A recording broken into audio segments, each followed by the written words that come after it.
Hi guys! So this is gonna be my first video. First time ko magva-vlog. So today is we're going to hike sa Mount Talamitam, Nasugbu. It's 1:21. It's my second time actually doon. And doon kami matutulog. Hi! Hi! Ano? Shout out sa'yo. Girl! Can you turn? Nag-first tayo. Nakaano post mo? So mag-start na kami umakyat guys. Binabalot niya yung bag niya. Outfit check. Okay, akit na. Hello! Artist! Carmen be! Akit na kami. Pagod na kami.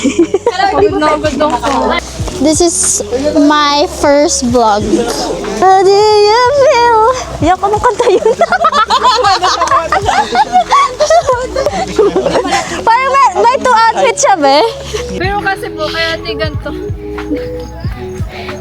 Oh my gosh! Ito kami guys. Yan, alam mo. Masasarap nga daw matulog. Paul. Ano, kamusta yung ano? Okay na. Pwede na. Pwede na. Hulas. Retouch muna.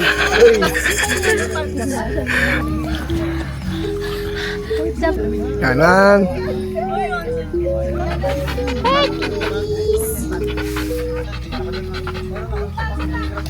Akit na ulit kami. Isa pa. Bala! Oh, di, nandito siya. Lapit na. Ito yung feeling ng baka. Kapag madaming dalang araro.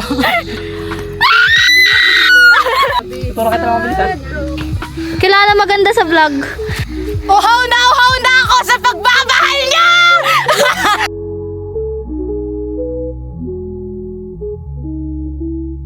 Nakababala kami guys. Sa konti lang nang na-vlog namin. Okay, ngayon i-rate nila yung experience nila.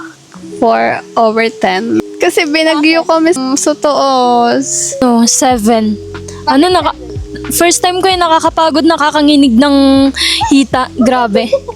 First and last ko na to. 9. Masaya yung bumagyo. 5/10 kasi kasama ko kayo.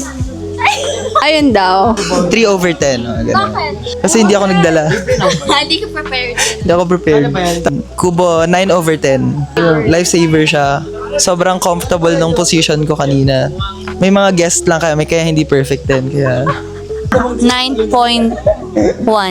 Ang daming something miracles. Kahit mga may pangyayaring hindi naasahan. So ano po yung breakfast?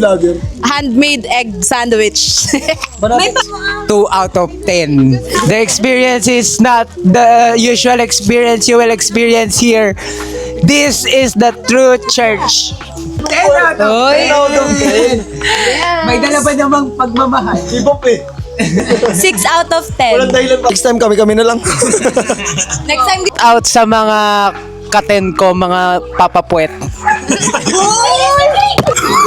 Ako bet yan. It was a great experience. Even madaming mga hardship pero after ng mga negativities na yun, we strive to look for the positive pa rin. And we've seen a lot of miracles. So focus on to be grateful and focus on finding miracles. 3 out of 10. Hindi na naabot yung summit. Binagyo pa kagabi. Nagsiswimming na sila guys. ganda siguro na ito pag malino. Saan to? Bye! Overall experience, I'll give it a 4.5. Binaha talaga yung tent namin. So, ang nangyari is, nasa kubo na lang kami. Nakatulog ako ng 2 hours. Nagising ako ng 3 AM kasi grabe yung kulog. Sobrang lakas niya. Ano experience niya? 8. Ay, go. Yung papa ko, gusto niya talaga yung mga ganitong mahihirapan ka talaga. Pauwi na kami. Bye-bye.